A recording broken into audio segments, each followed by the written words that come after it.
Magandang araw mga kababayan, update lang po tayo kay Bagyong Julian at sa magiging lagay ng panahon ngayong araw, October 4, 2024 Friday. At kung bago lang kayo dito sa channel, make sure to subscribe para lagi kayong updated sa mga kaganapan sa lagay ng panahon. Sa pinakahuling update, ang Bagyong Julian ay kasalukuyang nasa katimugang bahagi ng Taiwan. May lakas itong 100 kilometro bawat oras at bugso ng hangin na umaabot sa 200 kilometro bawat oras. Patuloy pong humihina si Bagyong Julian at inaasahang mas lalo pang hihina sa mga susunod na araw. Mula sa severe tropical storm, magiging low pressure area na lang po ito. Magpapatuloy ang paghina nito, ngunit patuloy din itong naiimpluwensyahan ng northeasterly wind flow mula sa East China Sea at Taiwan Strait. Kasama na rin ang paglamig ng tubig sa lugar kung saan ito dahan-dahang kumikilos sa loob ng halos 3 araw. Ang interaksyon nito sa mga kabundukan ng Taiwan ay magpapabilis sa paghina ng bagyo. Bagamat muling papasok sa loob ng Philippine Area of Responsibility, PAR, si Julian, hindi inaasahan ng anumang direktang epekto nito sa bansa.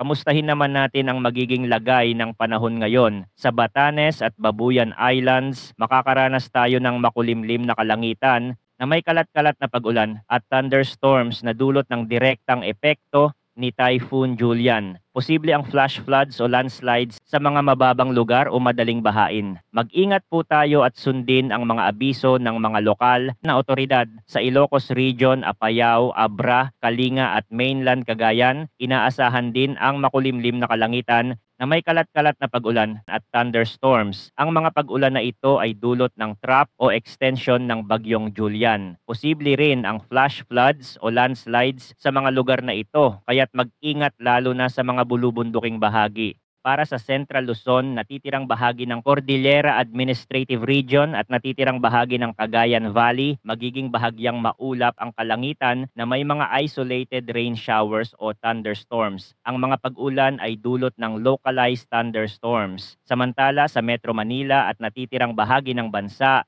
asahan ang bahagyang maulap na kalangitan na may mga isolated rain showers o thunderstorms. Ang mga pag-ulan na ito ay dulot ng easterlies, kaya posibleng magkaroon ng flash floods o landslides sa mga apektadong lugar, lalo na sa panahon ng malalakas na thunderstorms. Sa Hilagang Luzon, asahan ng katamtaman hanggang malakas na hangin mula Hilagang Kanluran hanggang Kanluran na magreresulta sa maalon na karagatan. Delikado po ang paglalayag, lalo na para sa mga maliliit na bangka. Para naman sa natitirang bahagi ng Luzon at Visayas, magiging magaan hanggang katamtaman ang hangin na mula Silangan hanggang Hilaga Silangan, bahagyang maalon hanggang katamtaman ang karagatan. Sa Mindanao, asahan ang magaan hanggang katamtamang hangin mula sa Timog Kanluran hanggang Timog Silangan. Bahagyang maalon hanggang katamtaman din ang karagatan. Bagamat mas ligtas ang lagay ng karagatan dito, mainam pa ring mag-ingat sa panahon ng thunderstorms. So yun lamang po ang weather update natin for today. Salamat sa pakikinig at patuloy po tayong mag-ingat.